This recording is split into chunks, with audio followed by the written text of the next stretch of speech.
speaking of Bill Dundee, Yes. Osceola, Arkansas, man, I seen you and Bill Dundee have some of the very best wrestling matches. Talk to us about working Dundee, man, in those matches. Well, what a lot of guys don't get, and Dundee did get this, and he knew that I knew what I was doing when I did it. To get halfway up the ladder, Bill drop kicked the ladder. Motherfucker ain't thrown a drop kick in years. He drop kicked the shit out that ladder. Right.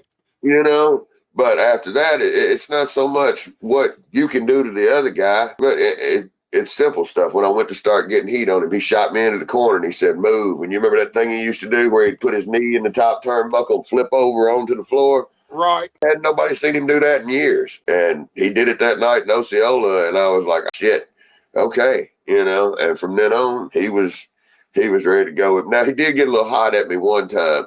I went to do this hip toss and turn into an elbow drop. And when I did, man, I came down right in the middle of his chest. And you could just hear the air rush out of him. I was like, oh, shit. And he came up off the mat and he swung on me. And I moved out the way and grabbed him by his hair and pushed down. I said, we all right? He goes, yeah.